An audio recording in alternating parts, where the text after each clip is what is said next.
저는 재밌는 점이 그 갤럽 여론조사가 이제 금요일 날 나왔는데 장래 지도자 선호도 같은 걸 조사를 하잖아요. 1위가 뭐 이재명 대표라는 거는 뭐 당연히 예상이 되는 바고 2위가 혹시 선생님 누군지 아십니까? 이번 주 갤럽 못 봤네. 김문수입니다. 아, 굿, 베리 베리 굿. 아니 그래요. 제가 그걸 보니까 제가 그 결과를 받아본 사람들이 오히려 대권을 준비하는 보수 후보들이 깜짝 놀랐을 것 같아요. 네. 이 길로 가면 김문수가 후보되는구나. 우리 그 컨센서스라는 영어 쓰잖아요. 그러면 그들끼리의 컨센서스가 있는데 내가 목격을 했었어요. 그러니까 박근혜 탄핵되고 이후에 헤게모니를 어떻게 지어주나 할 때요. 그때 제가 그 종편 출연 때문에 네. 그 지금 극우 방송을 하는 사람들하고 어울려 지낼 때였어. 이상하게 술자리나 저녁자리가 많았거든요. 많이 하시고, 예. 근데 그들끼리 황교안 하는 걸 내가 봤거든. 아, 그 자리에서, 네. 예. 그들끼리 의논을 해서 황교안으로 하자 정하더니 진짜로 황교안을 쫙 밀어서 당대표 만들고 이제 대선 후보까지 가려고 하는 거였어. 똑같은 일이 지금 김문수로 벌어지는 거예요. 그러니까 김문수 대권 일이라는 거는 네. 지금 그 유튜버들을 중심으로 한 이 정광훈 그쪽들의 목사까지. 그쪽들의 스피커들 있잖아요. 전광훈은 이제 더 이상 극우의 스피커는 아니고 사령관쯤으로 봐도 돼요. 왜냐? 국힘당이 전광훈 밑에 들어가 있거든. 저는 더 이상 이제 국힘을 여러 농담으로 부르잖아요. 뭐 내란당, 뭐 국민의힘 여러 명칭인데 저는 이제 딱 하나로 통일시키고 싶어요. 그냥 전광훈 당이에요. 아, 윤상현은 보세 90도로 인사합니다. 네. 그러니까 전광훈에게 포섭된 당이 이제 국힘당이고 이하 이제 극우 유튜버라고 우리가 지금 부르고 있는 그쪽 사람들도 다 그냥 전광훈의 돈의 위력, 인력 동원의 능력 앞에 쫙 포진해 있는 것 같아요. 네. 그런 상황인 것 같아서 제가 보니까 오세훈이나 이제 예를 들면 한동훈 후보쯤은 이렇게 생각할 것 같아요. 진짜로 이 방향성에 대해서 지금 제대로 잡아주지 않으면 이상한 방향으로 보수가 흐를 것이다. 혹은 대선도 이상한 후보로 치르겠구나. 이런 의기의식을 갖게 되고 결국은 제동을 좀 걸지 않을까. 내부에서도 어느 정도는. 근데 제가 그래도 마지막까지도 저는 이제 국힘에 들어가면 멀쩡했던 사람이 이상해진다고 믿는 사람인데 그 사례를 진짜로 많이 봤어요. 거기서 거론되는 여러 주요 인적 자원 중에서 오세훈을 제일 정상으로 봤거든요. 아, 실제로 그렇죠. 네. 근데 최근 1, 2년의 행보를 보니까 아니야. 그 사람도 나경원처럼 되고 저 원희룡처럼 돼버린 거예요. 뭐 이상한 뭐 탑 100m 탑 세종 광화문 광장에 태극기 100m 세운다는 것부터 어째 수상하더라니 보니까 사람은 늙는 거예요. 오세훈도 63년생인가 그렇죠 아마. 그 나이가 좀 이제 차셨겠죠 당연히. 60 넘었잖아요. 40대 정치 시작하셨지만은. 예. 네. 그러니까 이제 기댈 때가 전광훈밖에 없다 쪽으로 이제 돼버려서 그 옛날에 기억하던 그 사람을 기억하면 안 되는구나. 그러니까 뭐 원희룡 씨는 아예 뭐 맛이 가버려서 홍준표는 아예 아무것도 안 될 겁니다. 그냥 꾀 이걸로 이제 자아도취형 뭐 이런 걸로 명태균 때문에 날아갈 가능성도 높고 오세훈도 그렇고 이준석 씨는 괜히 깝죽거리다가 네. 망신만 할 것 같고 그러니까 김문수로 하죠 뭐. 아니 근데 김문수 그 장관 얘기를 좀 더 해보면은 이분도 사실은 우리 마포에서 선거 나왔던 함은경 씨 가지고 이제 얘기 많았는데 김문수라는 사람도 한때는 노동운동의 전도사였고 누구보다도 이제 일선에서 이렇게 했던 분인데 그런 분이 대변신을 해가지고 지금 어떻게 보면은 그런 보수도 아니죠. 극우의 맨 앞줄에 서 있는데 이런 사람을 대선 후보로 추천할 수밖에 없는 상황으로 흐르는 여당. 그것도 이상한 거 아닙니까? 네, 근데 그런 사람이 하도 많으니까 네. 뭐 김문수 얘기는 익히 많이 알려졌잖아요. 그러니까 왜 전향했는가, 왜 극우가 됐는가의 여러 중에 이제 미스테리가 김문수라는 거죠. 다들 어떤 정확한 동기. 동기나 전향 이유를 내세웠는데 김문수 어느 날 가보니까 절로 가 있거든요. 생계형이라고 보통 얘기를 하죠. 그쪽으로 가니까 돈벌이가 되더라 이제 이런 건데 김문수 씨 같은 경우는 이제 70 넘은 노인들이 이 현실과 역사와 상황에 대해서 막 얘기할 때 있잖아요. 네. 아 전두환이가 잘했어. 조선 놈은 탁 때려 잡아야 돼. 뭐 이런 정서 있지 않습니까? 거기에 부응하면서 지금 올라탄 사람이에요. 네. 그래서 뭐 국힘 대선 후보로 김문수 적극 아니 추천합니다. 왜냐면은 네. 그 세부 지표를 보니까 60대 이상 70대에서 두 자릿수 지지율이 나옵니다. 실제로 아까 말씀하신 것처럼 그런 정서를 너무나 잘 이용해서 그런 건지. 근데 저도 나이가 많습니다만 의외로 이제 유튜브들을 세대 불문하고 보지 않습니까? 그러면 이 구개영의 정치 비상구를 7, 80대들도 볼 확률이 있단 아 말이에요. 그럼요. 네. 왜냐면 저도 나이 많은 사람이어서 좀 그렇긴 한데 참 그 기억나는 그 일본의 그 사회 분위기 좀 떠올리고 싶어요. 음.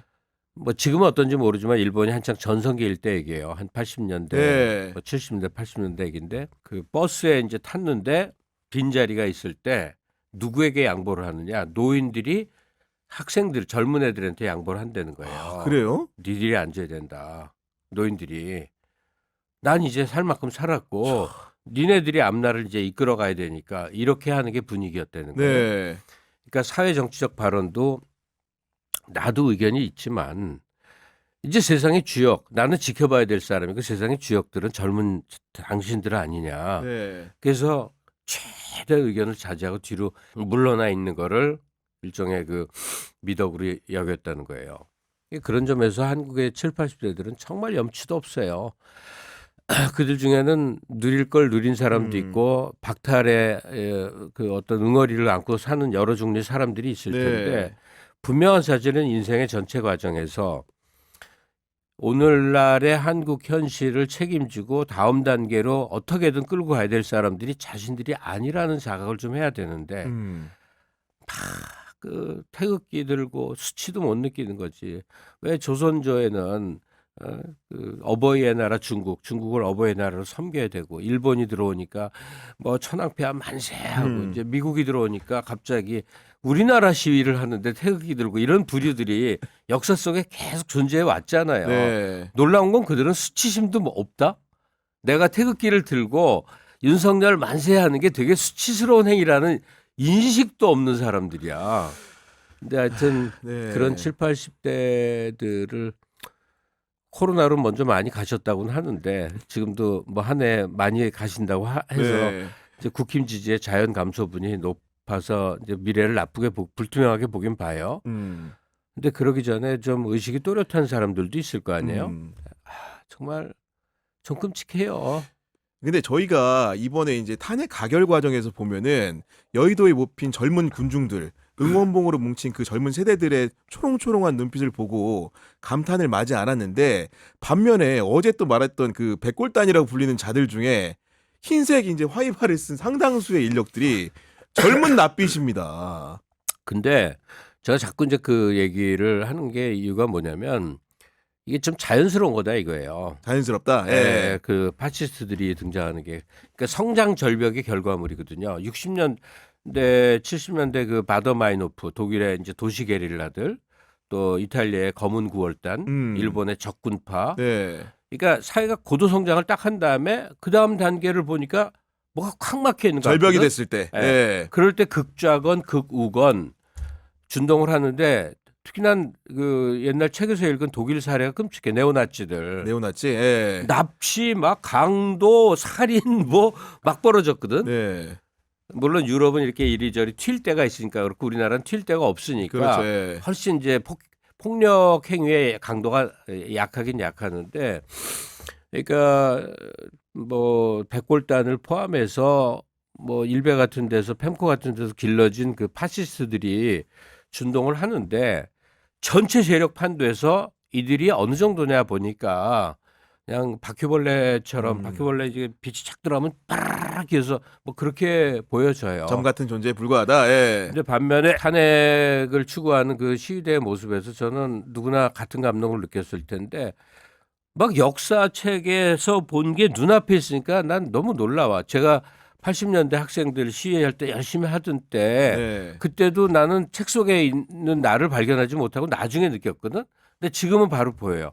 동학농민군, 일제 무장투쟁을 했던 독립운동가들, 그리고 4.19 이래 민주주의를 추구했던 그 고통스러운 긴 세월 동안에 여러 그 사람들, 시민들, 그게 쫙 맥을 이어져 내려와서 이 요즘 20, 30대들 현실의 음. 정치에 관심도 없고 했는데 어느 날 보니까 얘네들이 주도하고 있네. 그러니까, 네. 그러니까 이 감격을 너무 많이 말해서 제가 또 얘기한 것도 좀 간살스럽긴 한데 네. 그 역사책 속에서 우리가 봤던 한국인들의 그 위대한 한국인의 그 맥 있잖아요. 네. 이걸 이번에 눈으로 봤어. 그러니까, 네. 너무 놀라운 일이죠. 그러니까 그 말 그대로 위대한 한국인들의 맥을 봤다는 선생님의 진단처럼 결국은 이제 정석대로 간다면 선생님이 새로 판단하신 것처럼 마찬가지인데 헌재라든가 뭐 경찰이라든가 여러 기관들이 바로 서서 움직이고 있기 때문에 우리가 생각을 해보면 아마도 조기에 대선이 치러지지 않을까라는 생각을 좀 하게 됩니다. 네. 근데 이 조기 대선이라는 것도 또 간단치 않은 또 우리 역사의 한 페이지를 장식하는 중대 선거이기 때문에 어떤 준비들이 좀 필요하지 않겠습니까? 1945년에 일제 물러가고 1947년에 새로운 도시와 시민들의 합창이라는 책이 나왔습니다.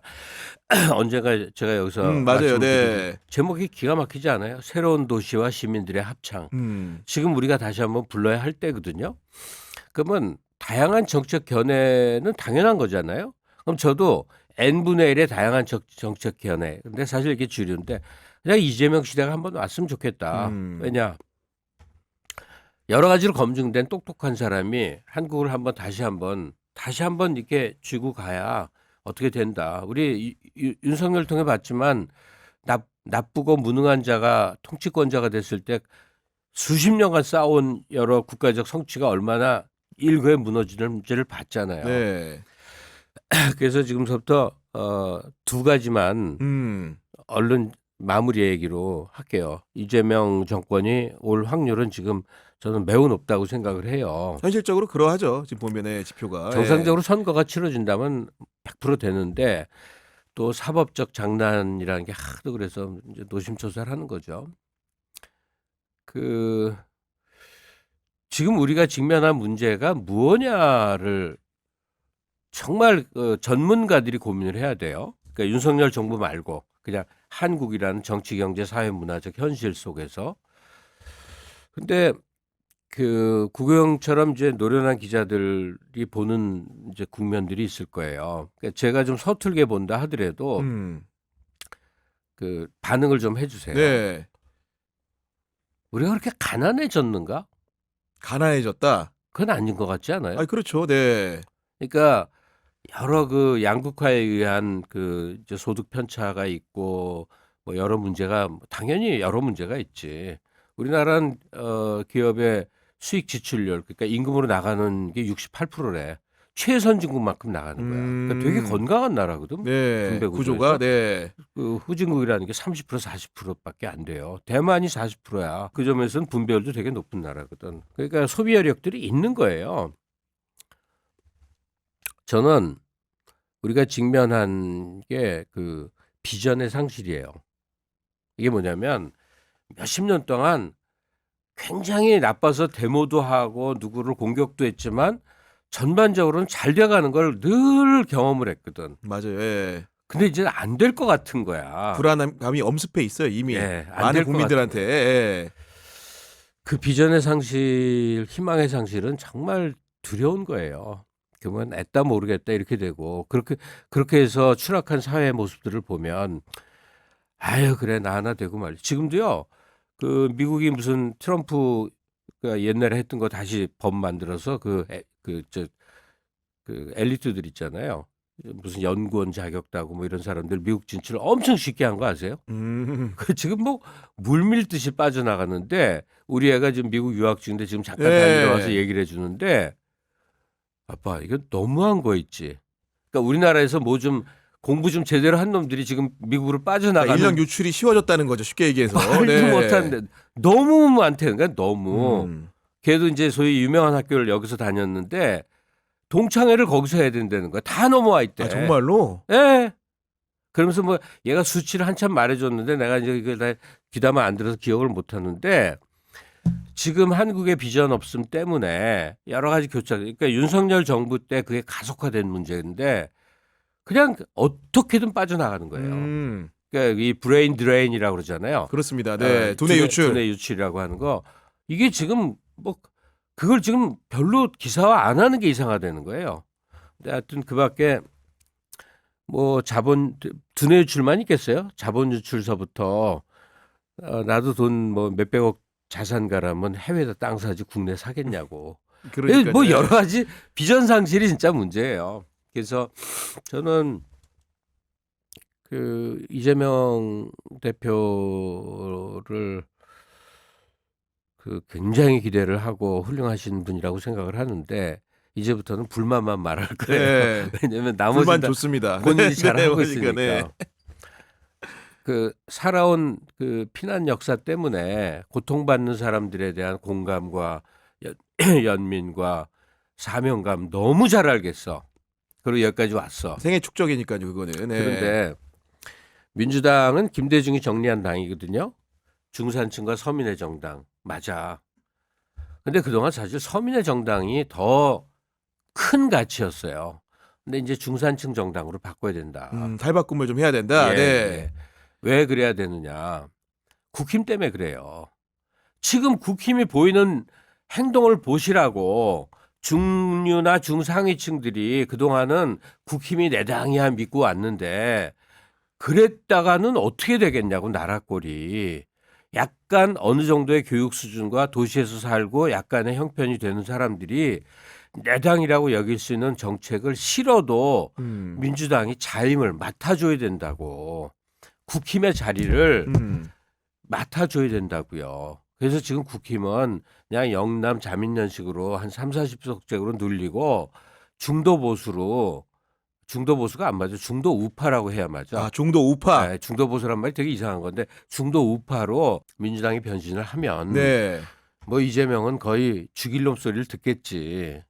그리고 많은 사람들이 탈당할 가능성이 있어요. 그러면 용해인, 한창민 같은 친구들과 야당 만들어서 키워라. 이거 옛날부터 제가 하던 얘기 아니에요. 그러니까 민주당은 태생부터가 국힘과 달라요. 누구 집 자식이고 연고매서 그거하고 다르다고. 당 문화가 그래도 현실 세계에서 건강한 당이거든. 네.